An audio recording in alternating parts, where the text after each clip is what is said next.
Hello, Misfits, and welcome! Today we have another Reddit reaction video for you, and, Bigler, what is our theme today? Our theme today is Am I the Asshole? Oh boy. We love these. These are always really good. They're always, like, juicy and, like, also cringe, too. So cringe. That's the best part. Let's get into it, then. Okay, Wow. Our first one today is, am I the asshole for not healing a PC because of a roleplay decision? Sorry for the wait. long Gut Yeah, let's talk about it. reaction. Yeah, gut reaction. What do we think? Like, Okay. Okay. I feel like for Am I the Asshole, if they have like this I don't think this is the case with this one, but just as a general thing, if they have like a innocuous am I the asshole for forgetting to do this, or like a little, it's usually they're the asshole. And then they leave out so much information. Exactly, Make right? themselves look better. Yeah. But for this, I don't know, because I kind of, I guess it's just down to the how far you want to take what would your character do type situation. I feel like they're gonna be the asshole. There probably will be. Because, I kind of don't... I'm wondering if this will be one of those scenarios where they use, it's what my character would do to, excuse being a dick. That, maybe they were trying to do in-game consequences for out-of-game actions, maybe? Yeah. Because I feel that a little bit. Let's find out. Okay. It starts with, sorry for the long post, but I'll start by saying that this is a problem player situation, and I feel like this is the straw that broke the camel's back. Ooh. He's playing an edgelord rogue that doesn't care about his teammates and if they're put in danger. He attacks NPCs that the party likes and are beneficial to the party, etc.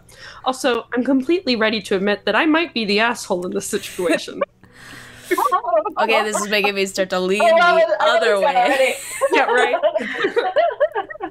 I'm currently playing a grave cleric worshiper of Ilmater. I looked up how it's pronounced. I think that's correct. In a homebrew campaign. For those who don't know, Ilmater's iconography is red ropes, twine being tied to his hands, so I usually RP doing things with red rope. Last session, we were all talking and having a team moment before a big battle, and I said that I wanted to make sure everyone was okay, and asked if I could tie red twine to their wrists and weapons as a blessing so that they could be protected by Ilmater. Everyone loved it. Even the zealot barbarian was super happy that he could have the help of 2 gods. But the rogue laughed at me and said that was a stupid thing to do, and that he'd never be caught wearing something like that. He used a different word, but I didn't want to say it. Yeah. A bit later, we roll initiative for that big battle, and everyone is bringing their A game. In the beginning, the rogue thought I didn't bless him because he was too far away, so he didn't really mind. But as combat continued, he started asking why I wasn't healing or supporting him, and I kept saying that I couldn't do it. The wizard must have realized and, in character, asked why I couldn't. I said I couldn't flow my magic to him because he didn't have the receptor on him. The bracelets were to make sure I could reach them with my magic. I love this. I actually love this. I love it. Wait, is that it? No, there's more. There's more. Okay. Okay. The other player immediately freaked out because I wasn't healing him because of something so stupid. I was being an ass because the red bracelets were never a thing before, so I should be able to heal him, and I was doing it on purpose. The rogue PC eventually died. My turn hadn't come up yet on that round, so I couldn't stabilize him in time. So I took the opportunity to say that I went to him, tied a bracelet on him, and used a crystal to revivify. He got furious, started asking if I was now happy that he was using his bracelet and that I couldn't just let it go, and started berating me and having a meltdown over this. He then got up and stormed off away from the table and left. We stopped the session and talked about what had happened. Opinions are mixed. Some players say I did the right thing because I stuck to my roleplay. Others say that this could have been a situation where I could have just ignored that and helped out regardless. We do all agree that the storming out, plus a lot of other things, are super out of line, and that we're all sick of the edgy asshole routine. So, am I the asshole? There is an update. So let's talk, and then there's an update. Okay. You go first, Claudia. Okay. when you censored what this person said, was that like... It was a slur that I'm not willing to say. That's what I figured. And you know what? That means that the rogue is the asshole always.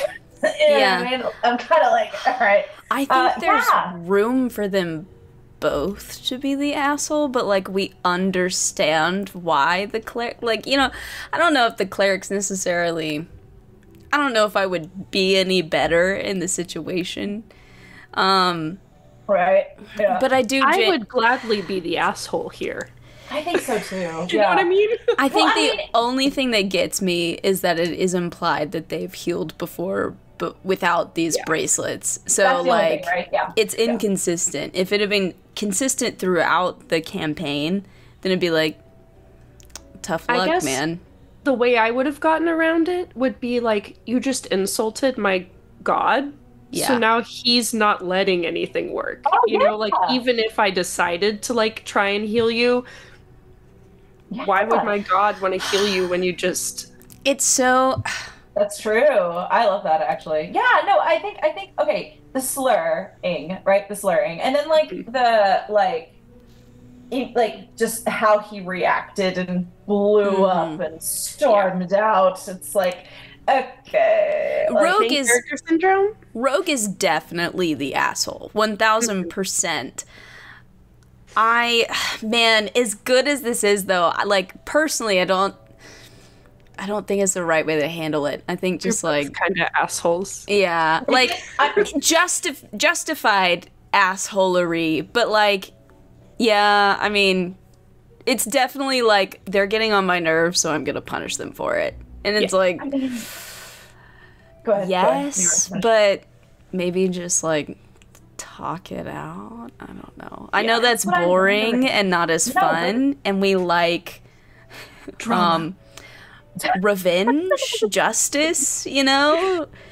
We want like a punishment if they've, you know, been wrong, but I don't know. Right. Well, that's what I'm wondering though, because he said that this was a problem player and that this was the straw that broke the camel's back. So why has this gone on? Have they not talked to the DM?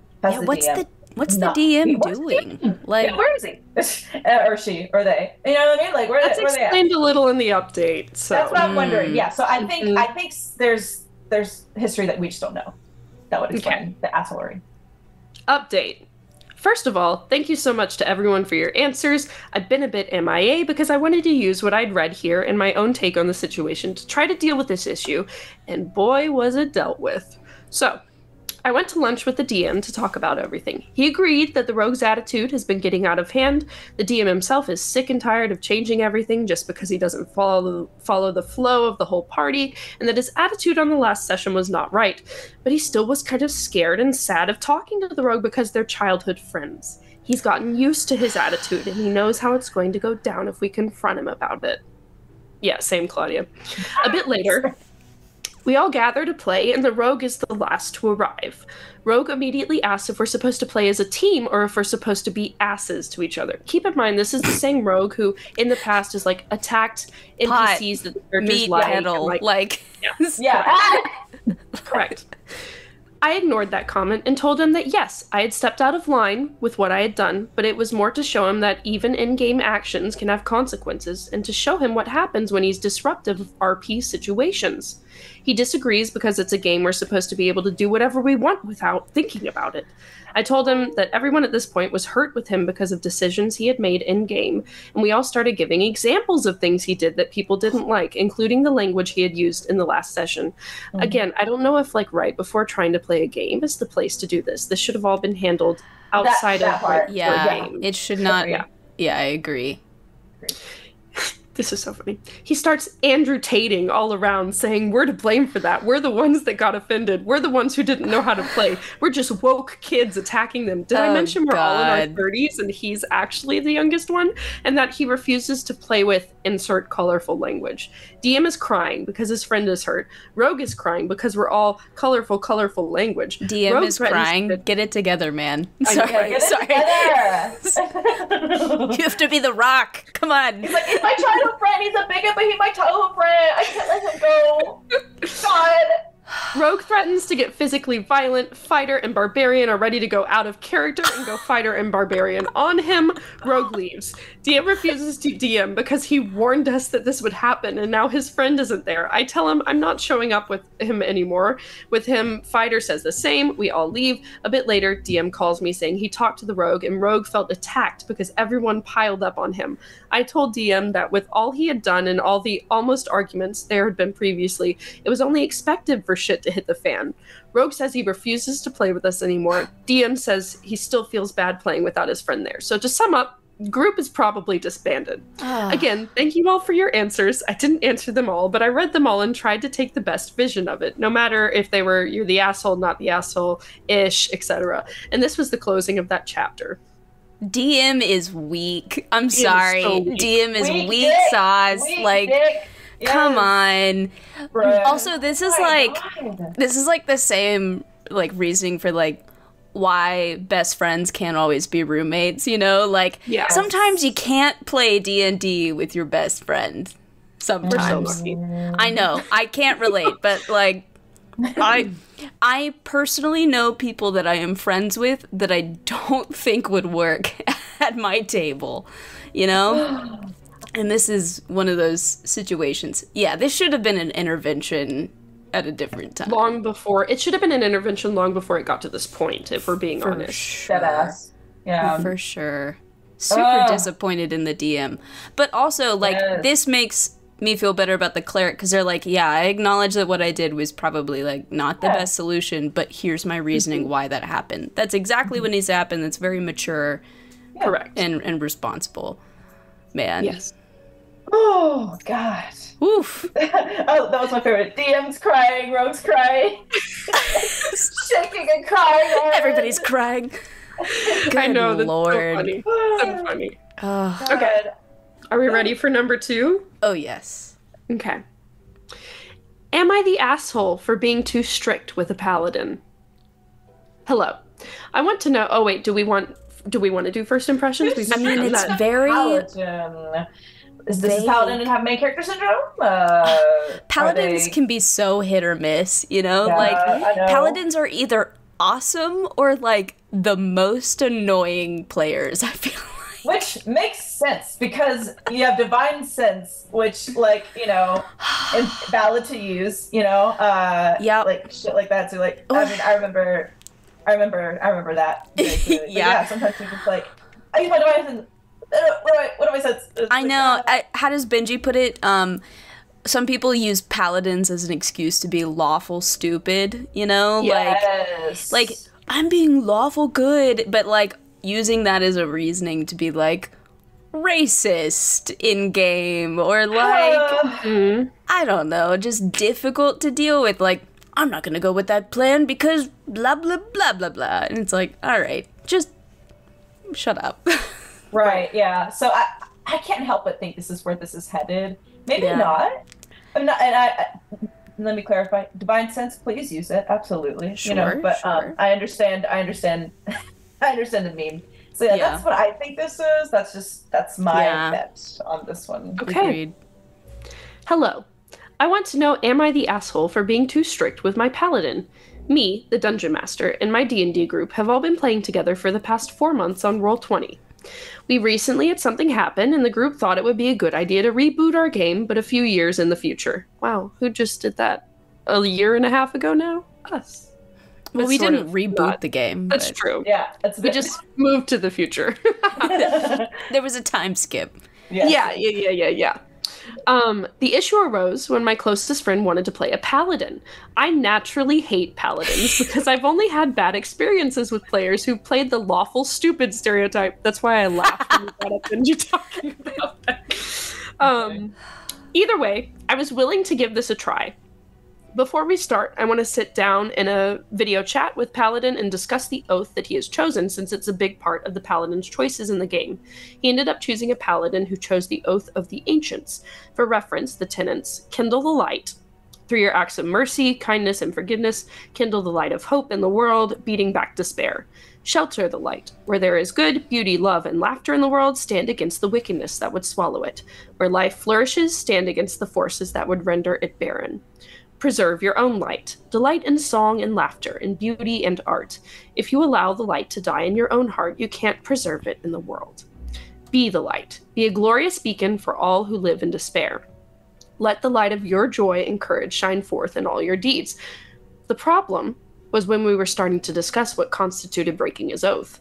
Paladin's backstory is that he lived in a village, and a group of adventurers warned his village of an impending attack. The adventurers, while helping the village, would turn on them and kill the villagers, only leaving the paladin. Paladin would then vow vengeance on the adventurers and would be adopted by an archfey and take up the oath of Ancient's paladin. I then asked why he doesn't just take up the vengeance paladin, since that is what his character seems to want. He then said how vengeance paladins are overplayed and how his goals still align with his tenets. I disagreed and said if he means to kill them, then they do not especially the first tenants. Through your act of mercy, kindness, and forgiveness, kindle the light of hope in the world, beating back despair. We then talk a little more, and I actually get him to specify that he wants to just expose the group and only will kill them if he and the party's lives are in danger from them. Side note, I did say he does not have to spare every evil person we run into. If they're hurting you in the party, you can kill them. I did say after that, if they do surrender to him, they drop armor, weapons, and other harmful equipment, that if he just up and kills them, that he would be breaking his oath. This turned into a huge argument about how Paladin believes that he knows these people, and if he did anything other than killing them, that they would just be free to roam around and commit more crimes and hurt more people. I told him that he could turn them into the guards in a local city, since he would be exposing their crimes. This would make that easier for them. Paladin's argument is that in the second tenet, that stand against the forces that would render it barren would trump the first, and he should be allowed to kill them. I said, it's not a matter of what trumps what. A paladin has to live by all his tenets, and if he does not, he just becomes an oath breaker. We argued forever, and this even has our party split on it, or if it isn't or is oath breaking. I put my foot down and said, F it, and just told him not to play the character and pick something else. Now I feel like things are weird between us, and I want to know if I'm the asshole for this situation. There's an update, but let's talk. Ooh. They're the DM. That's what I say. Because I don't know a ton about Oath of Ancients. Me I know either. a little bit about Oath of Vengeance. And I do agree that he's like, that OP is like, yeah, I mean, this just sounds like more It sounds vengeance. like vengeance. Not sure why. But and the thing is like, whether they disagree, I mean, the DM can decide that in their world, this is how paladins are and how that society operates. So I don't understand why there is an argument. Why? And then when the DM did say, okay, no, this we're just not gonna do it. We're just not gonna. Which I get. And he's like, oh, now they're weird. And I'm like, well, they're just immature. I think. They probably just need to get over it, Like, it's probably gonna be a little weird for a while, but they need to get over it. Yeah. I think a counter solution that I probably would have gone with if it were my table, if I could tell that, like, their goals seemed definitely more aligned with vengeance, then I probably would have made an effort to, in the story as the campaign develops, like, present that problem, like, you're seeking vengeance, is this really what you want? And try to, like, help that character arc be towards mercy, and help them get on that path, but it would take a lot of time, but, Right. That's what I would, if they were hell-bent on that and they weren't going to be happy playing anything else, then that's what I would do. But absolutely. Can I also say, though, how refreshing it is that this is not an in-game issue. This is we're having a pre-session pre-session and discussing it to decide. And they're just, like, they're doing all the right things by, like, talking through it all and stuff. Absolutely. Yeah. I don't think they're the asshole, know? Like, the DM's allowed to not allow things in their game. That was a weird sentence. But yeah, it's just, it's gonna be uncomfortable, I think.